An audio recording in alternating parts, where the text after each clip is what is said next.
ನಮಸ್ಕಾರ. News 18 digital ಕಾಂಟೆಂಟ್ಗೆ ಸ್ವಾಗತ. ನಾನು ನವಿತಾ ಅಜೇನ್. ಇವತ್ತಿನ ಡಿಜಿಟಲ್ ಕಾಂಟೆಂಟ್ ಅಲ್ಲಿ ಒಂದು ಪ್ರಮುಖವಾದ ವಿಚಾರವನ್ನ ನಿಮ್ಮ ಮುಂದೆ ಇಡ್ತಾ ಇದ್ದೀವಿ.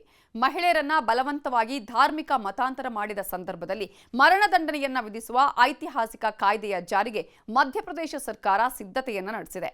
ಈ ಕಾಯ್ದೆ ದೇಶದಲ್ಲಿ ಮೊದಲ ಬಾರಿಗೆ ಮಹಿಳಾ ಸುರಕ್ಷತೆ ಹಾಗೆಯೇ ಧಾರ್ಮಿಕ ಸ್ವಾತಂತ್ರ್ಯವನ್ನ ಗುರಿಯಾಗಿಸಿಕೊಂಡಿದೆ ಅಂತ ಅಲ್ಲಿನ ಮುಖ್ಯಮಂತ್ರಿ ಮೋಹನ್ ಯಾದವ್ ಹೇಳಿದ್ದಾರೆ.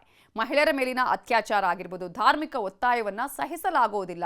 ಇದು ನಮ್ಮ ಸಂಸ್ಕೃತಿ ಹಾಗೆಯೇ ಕಾನೂನಿನ ದೃಷ್ಟಿಯಿಂದ ಗಂಭೀರ ಅಪರಾಧ ಅಂತ ಹೇಳಿರುವ ಅವರು ಈ ಮೂಲಕ ಹೊಸ ತಿದ್ದುಪಡಿಯನ್ನ ಮಾಡ್ತೀವಿ.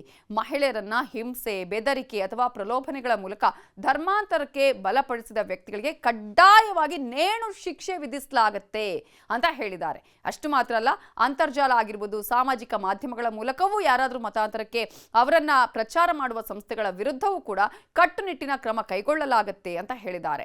ಕಾನೂನು ಉಲ್ಲಂಘನೆಯ ಸಂದರ್ಭದಲ್ಲಿ ಪೊಲೀಸ್ ಅಧಿಕಾರಿಗಳು ತಕ್ಷಣವೇ ಕ್ರಮ ಕೈಗೊಳ್ಳಬೇಕು ಅನ್ನುವ ಸೂಚನೆ ಕೂಡ ಕೊಟ್ಟಿದ್ದಾರೆ.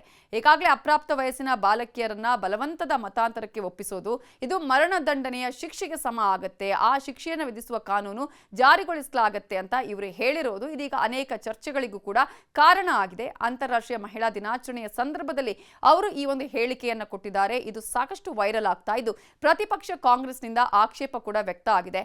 ಈಗ ಅದಕ್ಕೆ ಅವರು ಕೊಡ್ತಾ ಇರುವಂತಹ ಉತ್ತರ, ಮುಗ್ಧ ಹೆಣ್ಣು ಮಕ್ಕಳ ಮೇಲೆ ಅತ್ಯಾಚಾರ ಎಸಗುವವರ ವಿರುದ್ಧ ನಮ್ಮ ಇದು ಕಠಿಣ ನಿಲುವು. ಅಂತವರಿಗೆ ಮರಣದಂಡನೆ ವಿಧಿಸಿದ್ರೆ ಮುಂದಿನ ದಿನಗಳಲ್ಲಿ ಇಂತಹ ಧಾರ್ಮಿಕ ಮತಾಂತರ ನಡೆಯೋದಿಲ್ಲ ಅನ್ನುವಂತಹ ವಿಚಾರವನ್ನ ಅವರು ಹೇಳಿದ್ದಾರೆ. ಆದ್ರೆ ಇದೇ ವಿಚಾರಕ್ಕೆ ಸಂಬಂಧಪಟ್ಟ ಹಾಗೆ ಈಗಾಗಲೇ ಅಲ್ಲಿನ ವಿರೋಧ ಪಕ್ಷ ಕಾಂಗ್ರೆಸ್ ಕೂಡ ಇದಕ್ಕೆ ತೀವ್ರ ವಿರೋಧವನ್ನ ವ್ಯಕ್ತಪಡಿಸಿ, ಹಾಗಾದ್ರೆ ಧಾರ್ಮಿಕ ಮತಾಂತರ ಅಂತ ಅಂದ್ರೆ ಏನು, ಅವರು ಹೇಳಿರುವಂತಹ ಮತಾಂತರ ಯಾವ ರೀತಿಯಾಗಿರಲಿದೆ ಅನ್ನೋದನ್ನ ಕೂಡ ಹೇಳಿದ್ದಾರೆ. ಈ ಒಂದು ಪ್ರಶ್ನೆಯನ್ನ ಕೇಳ್ತಾ ಇರುವಂತದ್ದು ಇದೀಗ ಸಾಕಷ್ಟು ಚರ್ಚೆಗೆ ಕಾರಣ ಆಗಿದೆ.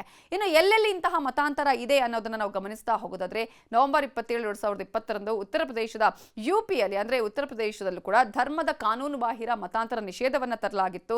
2020ರಲ್ಲಿ ಅದನ್ನ ರಾಜ್ಯ ಸರ್ಕಾರ ಘೋಷಣೆ ಮಾಡಿದೆ.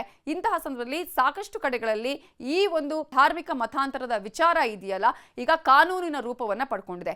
ಎಲ್ಲೆಲ್ಲಿ ಕಾನೂನಿನ ರೂಪ ಪಡ್ಕೊಂಡಿದೆ ಅಂತ ನಾವು ಗಮನಿಸಿದ್ರೆ ಕರ್ನಾಟಕದಲ್ಲೂ ಕೂಡ 2021ರಲ್ಲಿ ಇಂತಹ ಒಂದು ಕಾನೂನಿನ ಮಸೂದೆಯನ್ನ ಮಂಡನೆ ಮಾಡಲಾಗಿದೆ.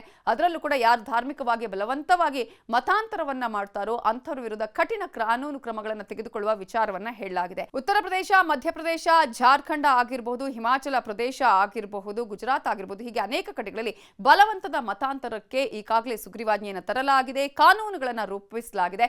ಜೊತೆಗೆ ಕಠಿಣ ಕಾನೂನು ಶಿಕ್ಷೆಗೆ ಕೂಡ ಒಳಪಡಿಸುವಂತಹ ಕಾನೂನನ್ನ ಜಾರಿಗೆ ತರಲಾಗಿದೆ. ಈಗ ಮಧ್ಯಪ್ರದೇಶದ ಸರದಿ ಏನಾಗತ್ತೆ, ಅಲ್ಲಿ ಯಾವ ರೀತಿಯ ಕಾನೂನನ್ನ ಜಾರಿಗೆ ತರ್ತಾರೆ, ನಿಜವಾಗ್ಲೂ ಕೂಡ ಬಲವಂತದ ಮತಾಂತರ ಮಾಡುವಂತಹ ಹೆಣ್ಣು ಮಕ್ಕಳನ್ನ ಯಾರು ಈ ರೀತಿಯಾಗಿ ಬಲವಂತದ ಮತಾಂತರ ಮಾಡ್ತಾರೆ ಅವರಿಗೆ ನೇಣನ್ನ ವಿಧಿಸುವಂತಹ ಶಿಕ್ಷೆಯನ್ನ ತರ್ತಾರ, ಕಾದು ನೋಡೋಣ. ಇದೇ ಹೊತ್ತಿನ news 18 digital content. Thank you.